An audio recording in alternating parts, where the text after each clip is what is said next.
بسم اللہ الرحمن الرحیم الصلاۃ والسلام علیک یا سیدی یا رسول اللہ وعلی علیک و اصحابک یا نور اللہ اللہم صلی علی محمد کما تحب و ترضی عنہ۔ اللہ تعالیٰ سب پر رحمت کرم فضل کی نگاہ فرمائے۔ ایک صاحب بتاتے ہیں کہ کئی سالوں پہلے مجھ پر ایک مقدمہ درج ہوا اور اس مقدمے کی وجہ سے میں اپنے شہر سے بھاگ کر دوسرے شہر چلا گیا اپنے ایک رشتہ دار کے پاس۔ اب جو ہمارے رشتہ دار تھے وہ کسی بزرگ کے پاس جایا کرتے تھے۔ ایک دن وہ مجھے بھی لے گئے، وہاں ذکر و اذکار ہوتے تو انہوں نے کہا کہ آپ بھی ذکر و اذکار کرو، گناہوں سے معافی مانگو، اللہ آپ پر رحم کرے گا۔ کہتے ہیں جب میں ان کے بزرگ کے آستانے پہ گیا، جب میں ان بزرگ کے پاس گیا مجھے بہت سکون ملا اور میں نے وہاں مستقل مزاجی سے جانا شروع کر دیا۔ انہوں نے کچھ ذکر دیے، کچھ اعمال دیے تو میں وہ ذکر اور اعمال کرنے لگا۔ اس کی برکت سے گناہوں بھری زندگی سے نجات مل گئی اور ذہنی اور قلبی سکون ملا۔ ان بزرگ کی نسبت کی برکت سے میری حفاظت ہونے لگی۔ کہتے ہیں کہ ان کی نسبت سے اللہ تعالیٰ نے میرے لیے عزت، رحمت اور حفاظت کے دروازے کھول دیے۔ میں ایک کمپنی میں ملازم تھا اور ان بزرگ کے جو اعمال اور وظائف تھے پڑھنے کی برکت سے میری وہاں جاب میں اسکیل بڑھ گیا، میری ترقی ہو گئی اور مجھے اپنے کام پر مکمل مہارت حاصل ہو گئی۔ اب میں ان بزرگ سے ملنے سے پہلے ڈرتا، مجھے خوف اور پریشانی ہوتی، نہ معلوم کیسی پریشانی تھی، مجھے ہر وقت ڈپریشن رہنے لگا جس کی کوئی وجہ بھی معلوم نہیں تھی۔ کہتے ہیں کہ میں ان تمام چیزوں سے نجات کے لیے مختلف اعمال اور ذکر کرنے لگا۔ سب سے زیادہ مجھے جو فائدہ ہوا وہ یہ کہ میں نے نماز پڑھنا شروع کر دی، 5 وقت کی نمازی ہو گیا۔ اور اعمال کی برکت تھی کہ جس کمپنی میں کام کرتا تھا وہاں پر میرے گاؤں کے جاننے والے نے مجھے لگوایا تھا، اسے میرے مقدمے کے بارے میں سب پتہ تھا۔ بعد میں اس نے مجھے پکڑوانے کی کئی بار کوشش کی، لیکن ان نسبت کی برکت سے اور ذکر و اذکار کی برکت سے میں ہر دفعہ بچ جاتا۔ اور ایک دفعہ تو اس نے مجھ سے خود پوچھا اور میرے گھر والے سے پوچھا کہ تم کیا ذکر کرتے ہو، اور پھر خود ہی کہا کہ میں کئی بار آپ کو پکڑوانے کی کوشش کرتا ہوں لیکن کچھ نہ کچھ ایسا ہو جاتا ہے کہ بندے جو ہیں میرے وہ رستے سے واپس چلے جاتے ہیں، پتہ نہیں ایسا تم کیا کرتے ہو کہ ہر بار تم بچ جاتے ہو۔ خیر، اب ان لوگوں نے میرے خلاف سازش کرنا شروع کی اور سازش کر کے مجھے نقصان پہنچایا، لیکن میں پھر بھی محفوظ رہا۔ یہ اعمال کی برکت تھی، نسبت کی برکت تھی، ان بزرگ کی خاص نظر کرم تھی مجھ پر۔ کہتے ہیں کہ انہوں نے جو بزرگ تھے مجھے خاص وظیفہ عنایت فرمایا اور وہ وظیفہ جو تھا اسم اعظم تھا۔ میں چونکہ 2 سال سے اشتہاری تھا، مگر اس وظیفے کی برکت سے ایک دن جیل یا تھانے میں گرفتار ہوئے بغیر ہی میری ضمانت ہو گئی۔ اللہ پاک نے مجھ پر خاص رحمت فرمائی اور مجھے مشکل سے بچا لیا۔ اس کے بعد عدالتی کارروائی شروع ہوئی۔ اب میں نے اس وظیفے کو پاگلوں کی طرح پڑھنا شروع کیا۔ قدرت کا کمال یا کرشمہ دیکھیے کہ دشمن با اختیار ہوتے ہوئے بھی کچھ نہ کر سکے، مجھے نقصان نہ پہنچا سکے۔ اب جو پارٹی تھی، جو میرے مخالف تھے، انہوں نے لاکھوں روپے خرچ کیے، میرے خلاف تفتیش کروائی، اپنی مرضی کے مجھ پر دفعات لگوائے، مگر میری ضمانت ضبط نہ ہوئی۔ اسی دوران میں نے پھر سے ان بزرگ سے ملاقات کی اور میں نے صورتحال بتائی تو آپ نے فرمایا کہ جو وظیفہ تمہیں دیا ہے وہ اسم اعظم ہے اور تمہارے پاس اسم اعظم ہے اور تم کہتے ہو کہ میرے دشمن زیادہ طاقتور ہیں، جاؤ اسے پاگلوں کی طرح پڑھو، پڑھتے رہو دن رات، ایسا عمل ہے تمہارے پاس کہ تمہیں کوئی نقصان نہیں پہنچا سکتا۔ تو کہتے ہیں کہ مجھے ہر کوئی بتا رہا تھا کہ جیسی دفعات تم پر لگی ہیں، جو کیس کی صورتحال ہے، تمہیں ضرور بالضرور عمر قید ہوگی، عمر قید کی سزا ہوگی۔ تو سب سے پہلا جو کرشمہ ہوا، معجزہ ہوا، وہ یہ کہ ضمانت منسوخی کی درخواست تھی اور قانون بھی یہی تھا، لیکن میں نے جج صاحب کی قلم کو اپنی آنکھوں سے کانپتے ہوئے دیکھا اور جج صاحب نے انتظار میں کیس رکھ دیا اور کہا تھوڑی دیر بعد فیصلہ ہوگا۔ ہم سب باہر بیٹھ گئے۔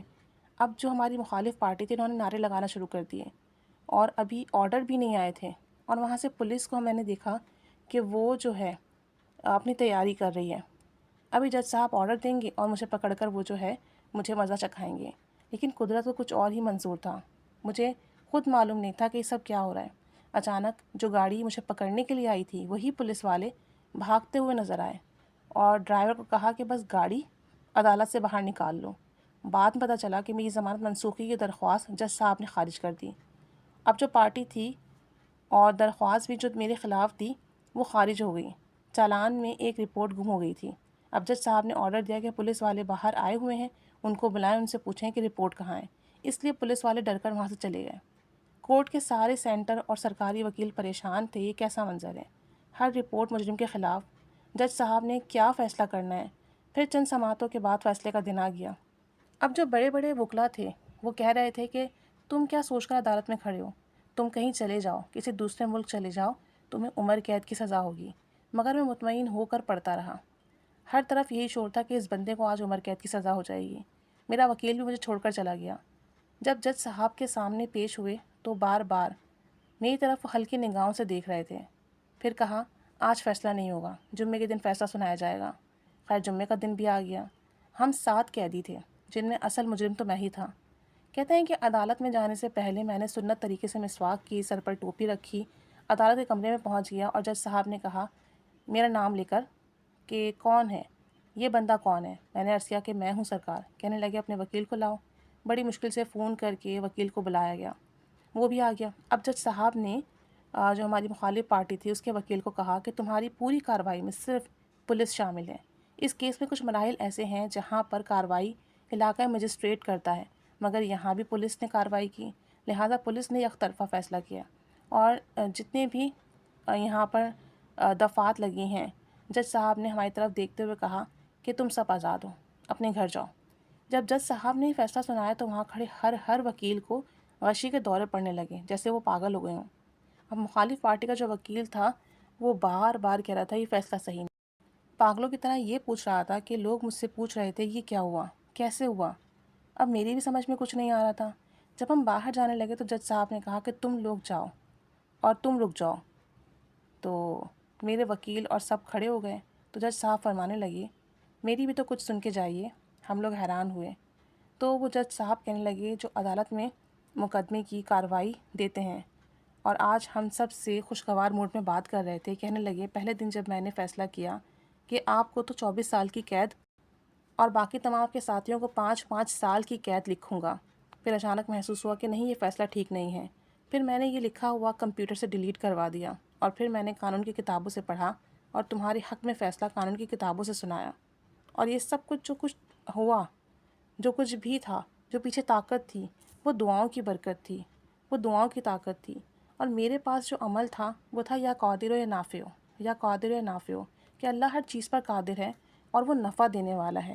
اور مجھے جو ان بزرگ نے ذکر دیا تھا وہ یہی تھا کہ آپ نے یا قادر یا نافع کثرت سے پڑھنا ہے، کیونکہ جب آپ یا قادر پڑھتے ہو، اللہ ہر چیز پر قادر ہے، تو فیصلے آپ کے حق میں ہوتے ہیں، اور اللہ نفع دینے والا ہے تو آپ ہر نقصان اور ہر شر سے بچتے ہو، چاہے پھر وہ کیسا ہی نقصان کیوں نہ ہو۔ اور ان کے کیس میں ایسا ہی ہوا۔ بس اللہ تعالیٰ سب پر رحمت کرم فضل کی نگاہ فرمائے۔ کامل یقین سے آپ جو بھی ذکر کرو وہ بہت زیادہ نفع دیتا ہے، اور یا قادر یا نافع یہ ایسا ذکر ہے جب آپ اسے کثرت سے کرتے ہو تو آپ کے حق میں فیصلے ہوتے ہیں، آپ کی حفاظت ہوتی ہے، مشکلات حل ہوتی ہیں، کام بنتے ہیں، اور جیسے ہی مسئلے کیوں نہ ہو وہ لازمی حل ہوتے ہیں۔ بس کوئی کامل یقین والا ہو اور کوئی اسے انتہا پر جا کر پڑھنے والا ہو، پھر اپنی آنکھوں سے قسمت کو بدلتے ہوئے دیکھے، اپنی آنکھوں سے اپنی تقدیر دیکھے بدلتے ہوئے۔ اللہ تعالیٰ سب پر رحمت کرم فضل کی نگاہ فرمائے۔ آمین۔ جزاک اللہ خیرہ۔